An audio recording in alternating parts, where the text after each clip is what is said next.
Good morning, everyone.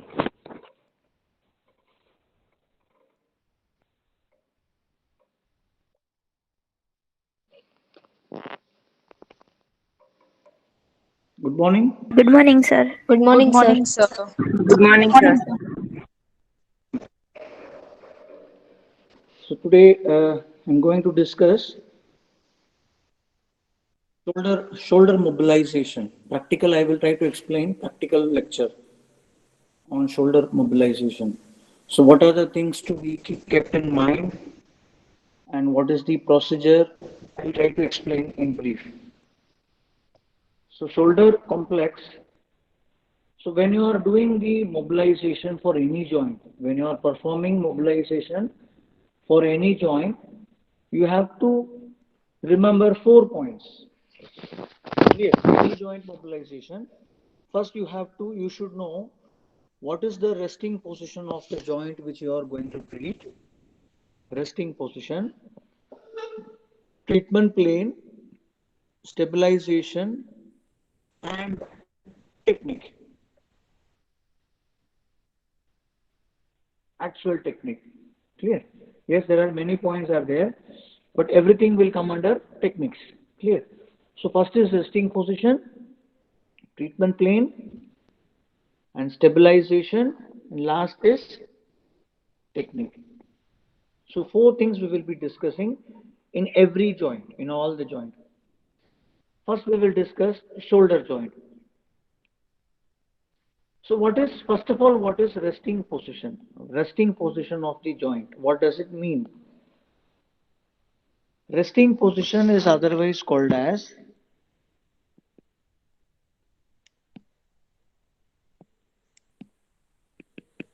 resting position of any joint is otherwise called as loose pack position. Clear? It is called loose pack position. And there is one more position called close pack position. You might have heard this.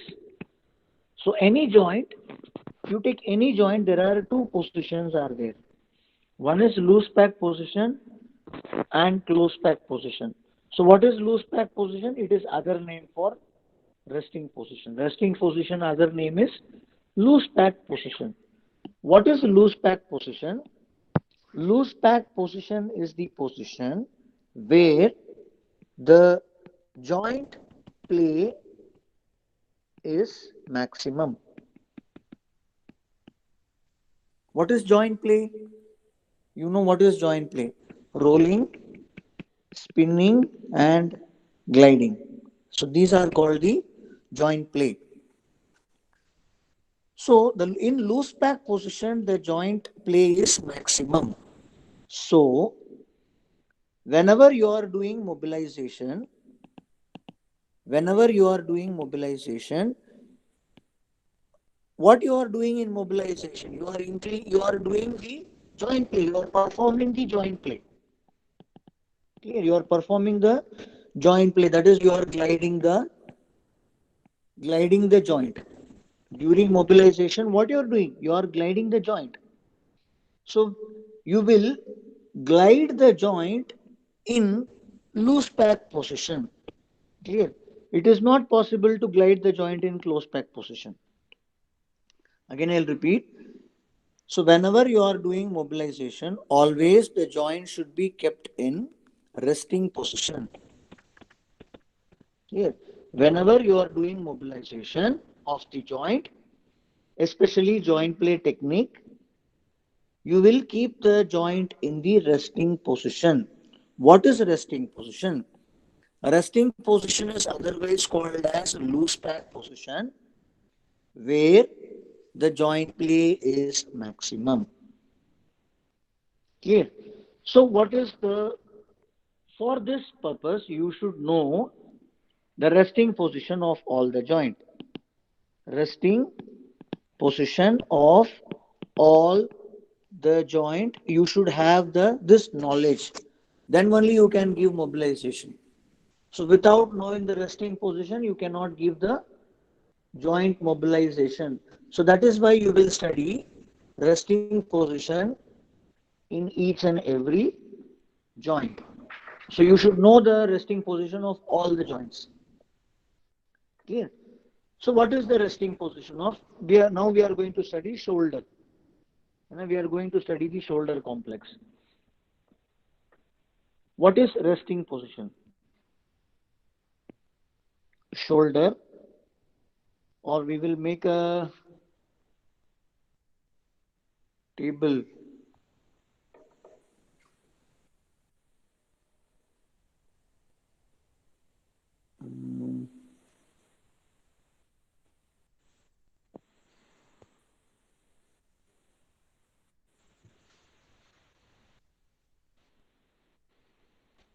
Okay. Shoulder in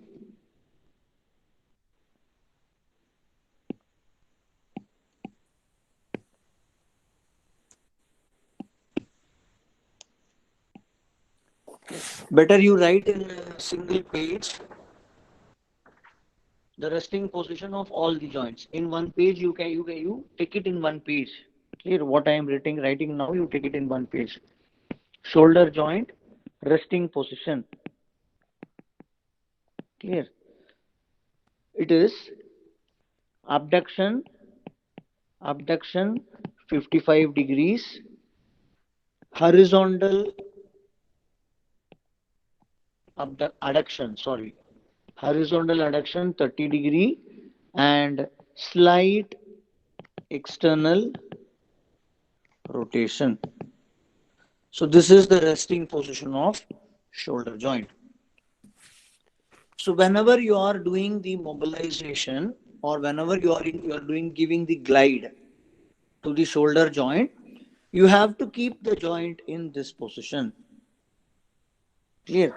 Abducted 55 degree, horizontally adducted 30 degree, and slight rotation of the shoulder joint. Clear? So what is the position? This is the position. Clear? So if you want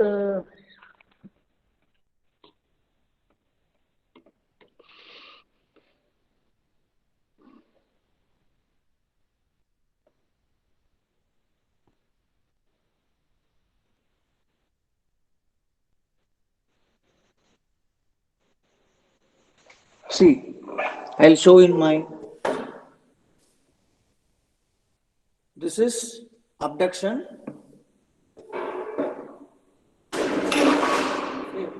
Shoulder abduction 55 degrees. And this is 45 degree and this is 55 degree. Okay. And horizontally adducted 30 degree. This is horizontal adduction. This is horizontal abduction. Horizontal adduction, horizontal abduction. So starting position or the resting position of the shoulder joint is 55 degree abducted and 30 degree horizontally adducted and slight external rotation. This is external rotation and this is internal rotation. So this position is the resting position of the shoulder joint. 55 degree abducted, 30 degree horizontally adducted, and slight external rotation. So this position is called as loose back position.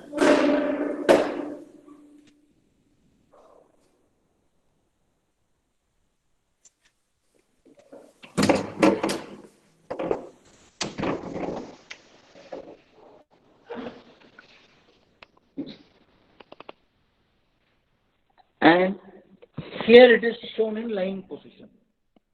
The diagram, the position which I had shown now, it is shown in the lying position.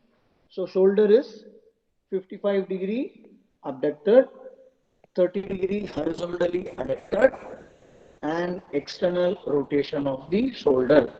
So this position is called as resting position. Clear?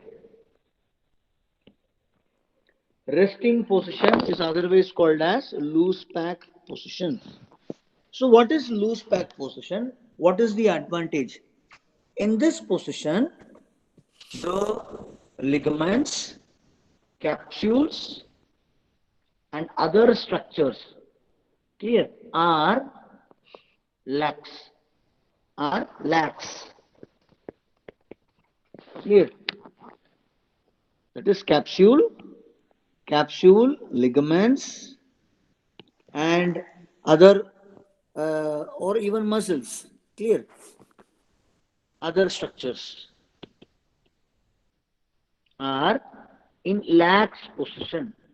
That is why the joint play is maximum.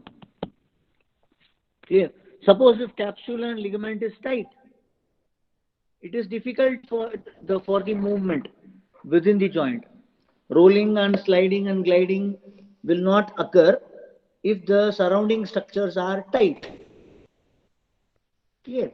So that is why you are selecting the position where the capsule, ligaments, and other structures are lax, and in that position you are performing the mobilization. So that is the advantages of loose pack position. And opposite to that, what is close pack position? Close pack position for shoulder joint is full abduction and external rotation. Listen carefully. Close pack position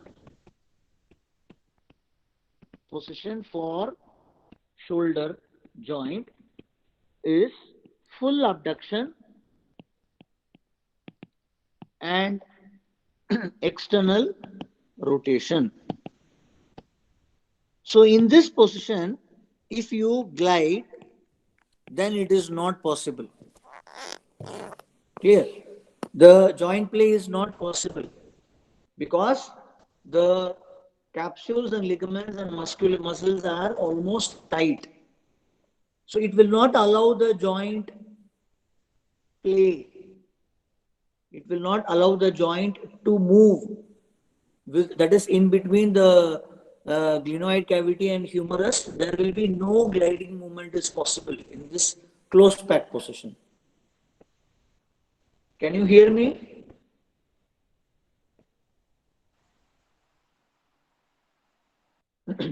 Yes, sir.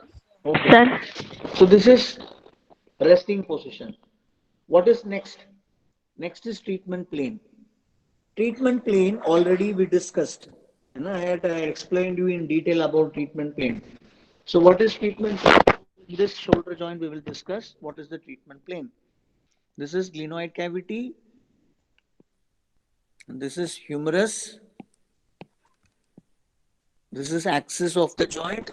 Axis always lie in the convex partner. Axis always lie in the convex partner. And this is midpoint of the concave bone. This is midpoint of the concave bone. You connect the line, both the point, and you draw one perpendicular line. You draw one perpendicular line to the line A. So this line is called as treatment plane. Yes. And gliding should be given parallel to treatment plane, and distraction should be given perpendicular to the treatment plane. Already we discussed. So now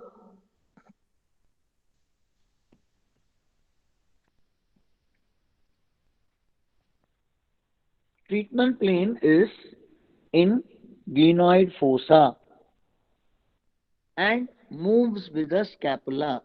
Already we discussed, always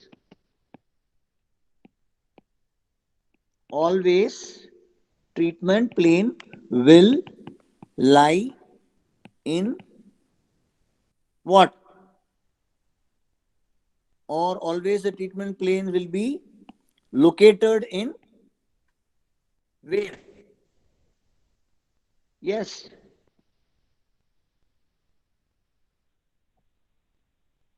Come on. Treatment plane will move along with concave bone. This is the rule. always the treatment plane will move along with the concave bone. Clear? As the concave bone is moving, treatment direction of the treatment plane will also move. Do you remember this or not? We discussed last class. Yes or no? Fast. Yes, sir. Yes, sir. Treatment plane will always move along with the concave bone. Again, I don't want to repeat it. Waste of time. Okay. Suppose if the concave bone, what is concave bone here? Glenoid cavity. Clear? If the glenoid cavity is moving, treatment plane will also move. Okay.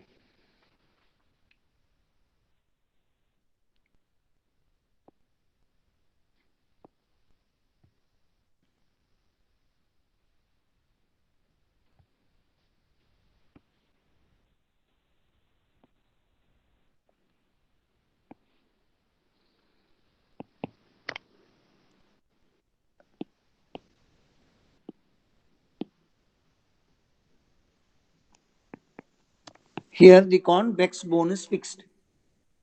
Convex bone. This is convex bone is fixed. Example, knee joint. And this is tibia and this is femur. Clear? So convex bone is fixed. What is the treatment plane?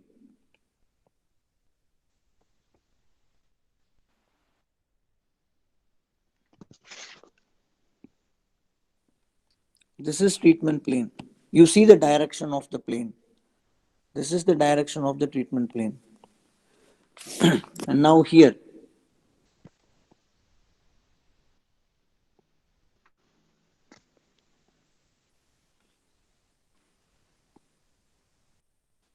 See the direction of the treatment plane is changed.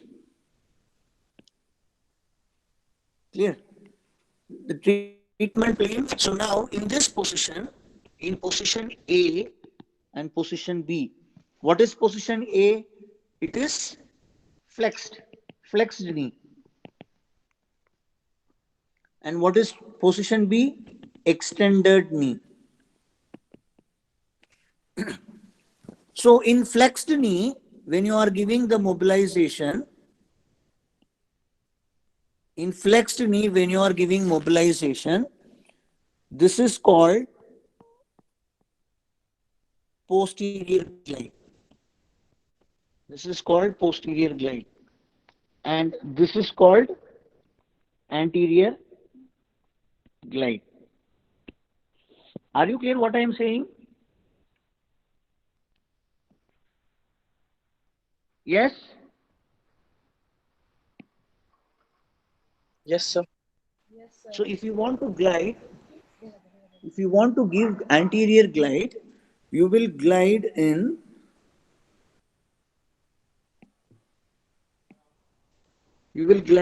this direction. Parallel. Always I have told glide should be given parallel. Clear? Glide should be given parallel to the treatment plane. Clear? This is called anterior glide. And what is posterior glide? If you want to give posterior direction glide, then you will glide in this direction. This is called posterior glide. Clear? But in extended knee, if you are gliding, clear, you see the direction. This is the anterior glide and this is posterior glide. See, the direction is changed. Direction of glide is changed. The angle of glide. See, angle here, angle is in this direction, and here angle is in this direction. So what does it mean? This direction of glide or the plane of the treatment or the treatment plane is changed. When it will change? When the concave bone is moving. As the concave bone is moving, the treatment plane will change. As the concave bone is moving, treatment plane will change. This is the rule. So one more example I'll give.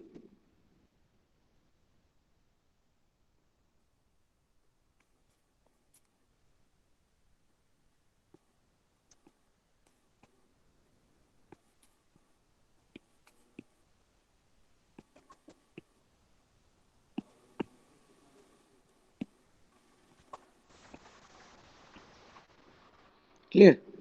So this is concave. Now concave bone is fixed. Previously what? Convex bone is fixed. Now concave bone is fixed. What I have told, always the treatment plane will lie within the concave bone.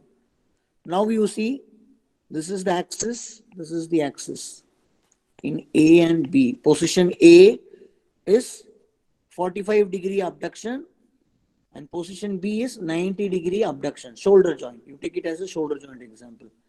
Now center point I am drawing, concave partner, and now I am drawing the perpendicular line, treatment plane.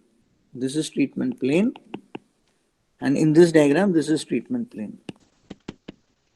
So now you see the treatment plane is not changed in both the example. In both the example, treatment plane is not changed. Why? Because concave bone is fixed. Clear? The concave bone is the concave bone will move. If the concave bone is moving, then the treatment plane will move. If the concave bone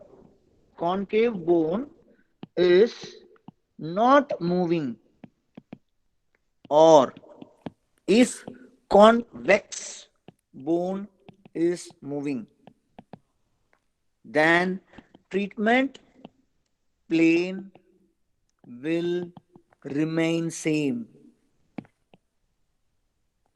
This is rule number 2. Are you clear with this point? Yes?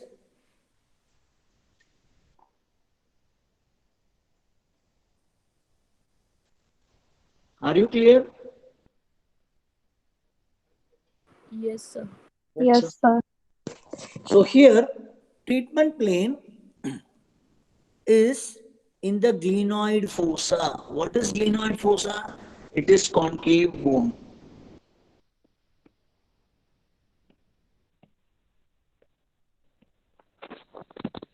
Clear? So what is glenoid fossa? Treatment plane is in glenoid fossa, that is concave bone, and moves with the scapula. If scapula is moving, clear? If scapula is moving, then the treatment plane will also move. If scapula is moving, normally in abduction, normally in shoulder abduction, slightly the scapula it moves. Normally, okay, that you will study detail next year in biomechanics. So this is neutral position, clear? And this is 180-degree shoulder abduction. Clear? This is 180-degree abduction and this is 0-degree abduction. Clear? So in this position, what happens? The scapula is also slightly rotated. Scapula is rotated 60 degrees. Clear? In 180-degree abduction, 60 degree is of 60 degree is of scapular rotation and 120 degrees of humeral abduction. Clear? So scapula is rotated 60 degrees. Scapula is rotated 60 degrees. So what will happen if scapula is rotating? The glenoid cavity will also rotate upward direction.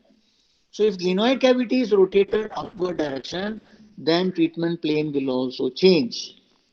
This is treatment plane.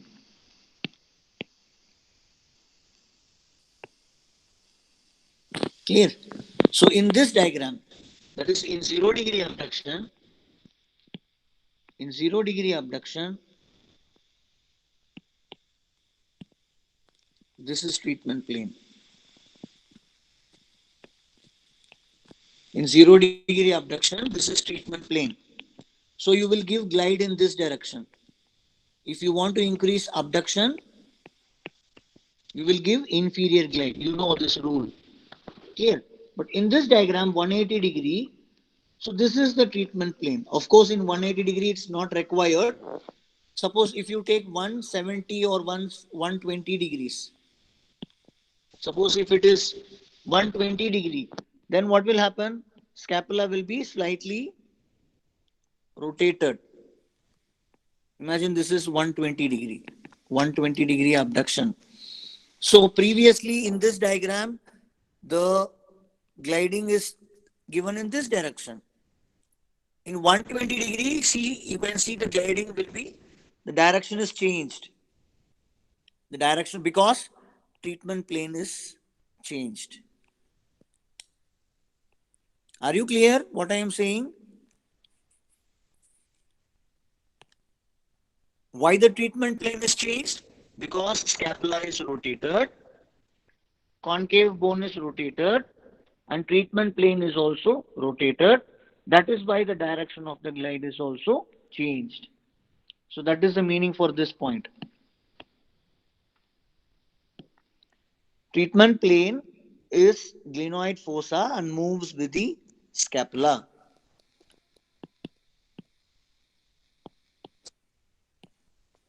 Stabilization.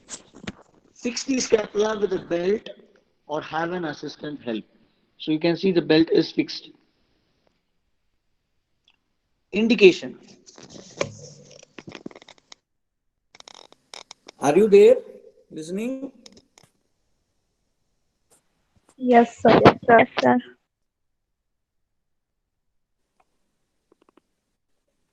Fourth point, indication. So this all the indications we have already discussed. What we discussed in the first class, sorry, yesterday, I think yesterday we discussed initial treatment. Suppose when the patient is coming first day, what you will do, you will check the sensitivity of the joint. If you remember, yesterday we discussed in initiation and progression, we discussed.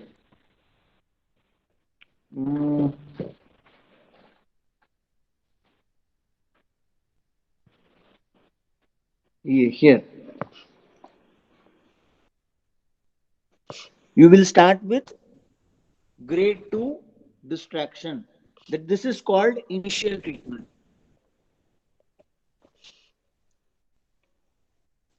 Clear? You will start with initial treatment, that is sustained grade 2. Clear? Sustained grade 2 distraction is given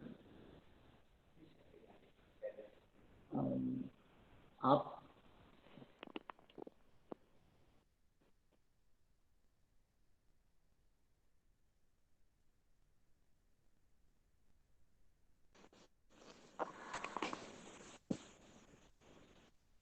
So initial treatment is grade 2, and after that you will see the sensitivity of the joint. Yesterday we discussed, agar pain बढ़ गया, suppose if pain is increased, then you will apply grade 1 and go for grade 2, then you will proceed, and you will go in this order.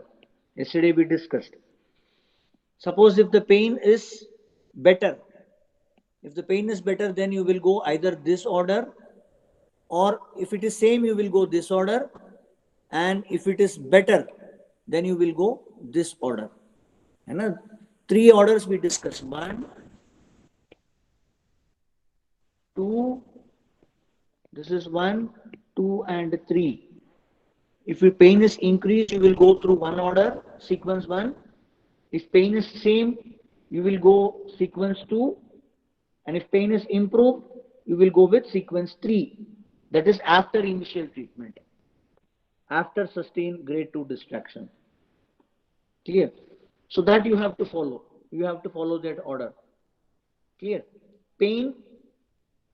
So if your aim is to reduce the pain, if the patient is coming with shoulder pain, If the aim is to reduce the pain, then you will go for grade 1 and grade 2 oscillations. What is grade 1 and grade 2 oscillations? It is better to repeat. It is worth to repeat.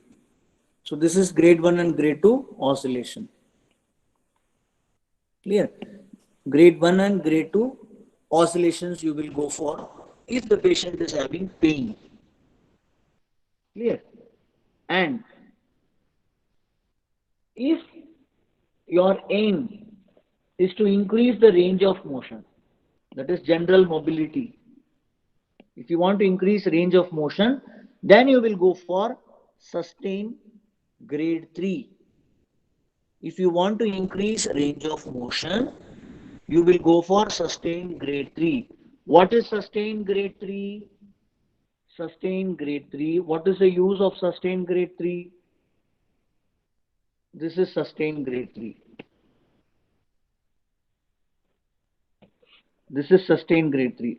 What will happen if you give sustained grade 3? It will stretch the joint capsule. What will happen if the capsule is stretched? Joint play will increase. Available area, because if capsule is tight, then the gliding movement will be less.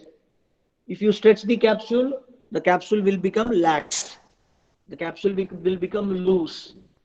And if capsule is loose, then joint play will be more. And if joint play is more, range of motion will be increased. So that is, it depends on the requirement of the patient. Clear? So first you will start with grade 2 distraction, initial treatment, and after that, if you want to reduce pain, go grade 1, grade 2. If you want to increase range of motion, grade 3. So here, this is the diagram showing the grade 2 distraction. Clear? This is grade 2 distraction. He is distracting the joint in the direction which I had shown in the picture. Clear? This is grade 2 distraction in resting position. Note that the force is perpendicular to the treatment plane in the glenoid fossa. I will show it in the same plane. Clear? I will show this plane here. Clear? So here this is the scapula.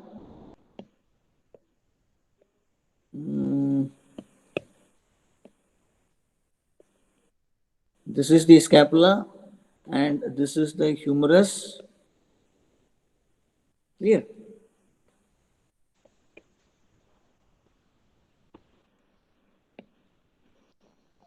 This is the scapula and this is the humerus. Are you clear with the diagram what I am showing? So this is axis and this is treatment plane. This is treatment plane. So what, according to the definition, distraction should be given perpendicular to the treatment plane. Perpendicular to the treatment plane. So what is treatment plane? This is treatment plane. And what is perpendicular? This is perpendicular. Clear? See, the treatment plane is, so this is distraction. Are you clear? Yes, sir. Yes, sir. Yes, sir. So treatment plane, this is grade 2. Grade 2 distraction. What is grade 2 distraction? It is initial treatment. It is initial treatment. That is, here it is mentioned. Sustained grade 2 for initial treatment. And mobilizing force. Now you see here.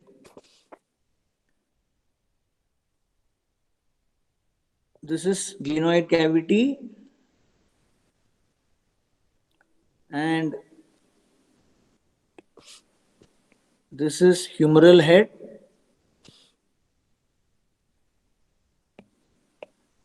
This is midpoint of glenoid cavity. Or you have to imagine, clear? This is an imagination. This is axis of rotation, and you have drawn perpendicular. You are connecting these 2 points, and you are drawing a perpendicular line. Clear? So this is called treatment plane. This line is called treatment plane. And see, the glide should be given parallel to the treatment plane, which is given in the light blue color, light blue arrow. Clear? So you have to imagine the glenoid cavity. You have to imagine the treatment plane, and accordingly you will give the glide. So now this is inferior glide, or it is otherwise called as a caudal glide. Caudal glide, cranial glide. This is called cranial glide, and this is caudal means tail. Clear? This is called, so in this diagram it is given caudal glide. Caudal glide parallel to the treatment plane. See, caudal glide, here it's mentioned, caudal glide in the resting position.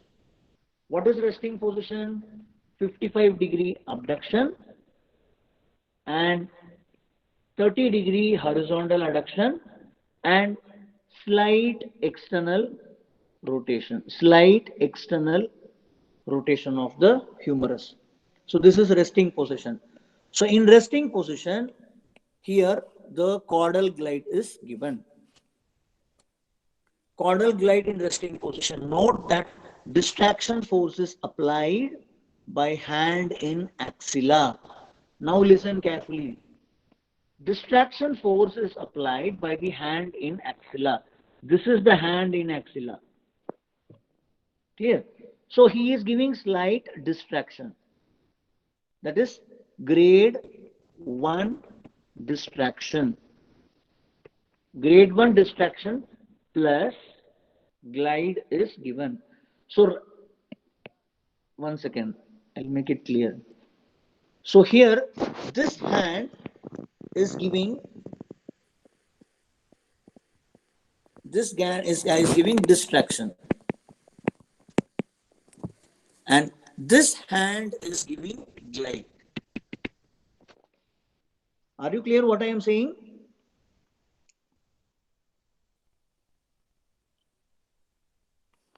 Yes?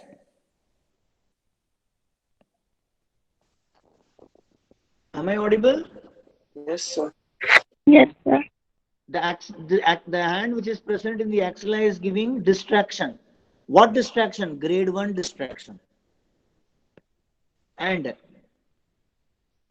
right hand is giving glide parallel to the treatment plane. So where we studied this? We studied in this point.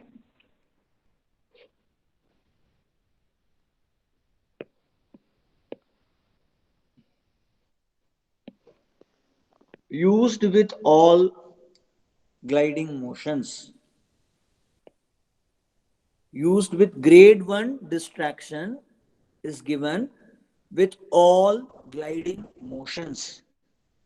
So whenever you are giving glide, you will give grade 1 distraction.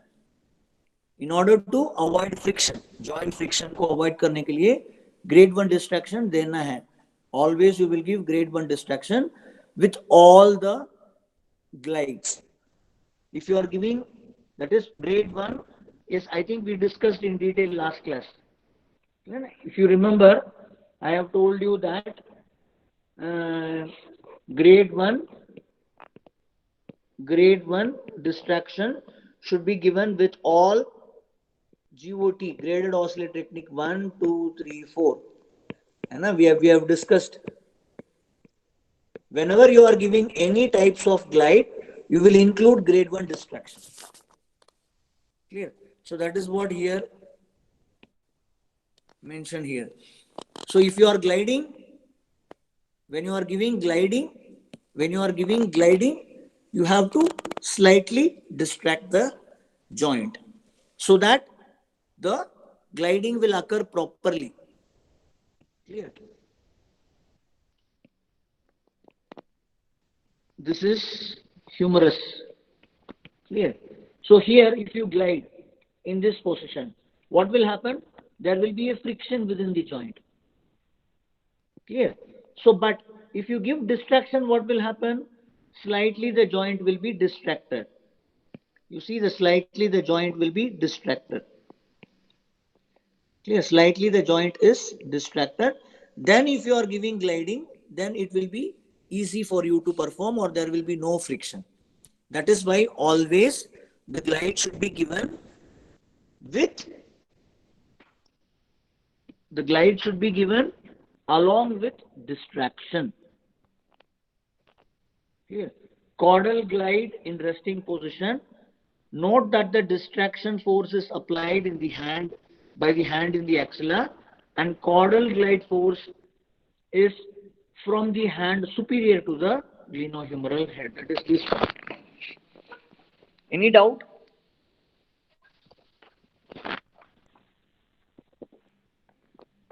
Rest you go through.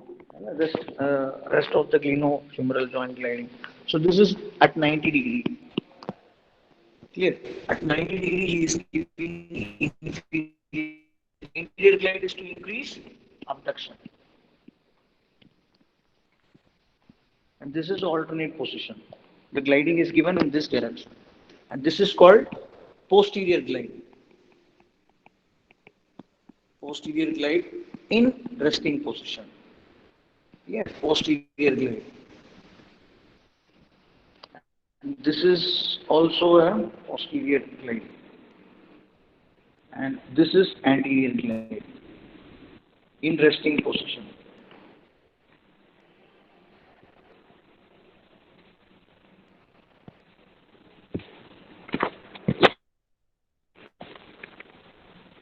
Any doubt?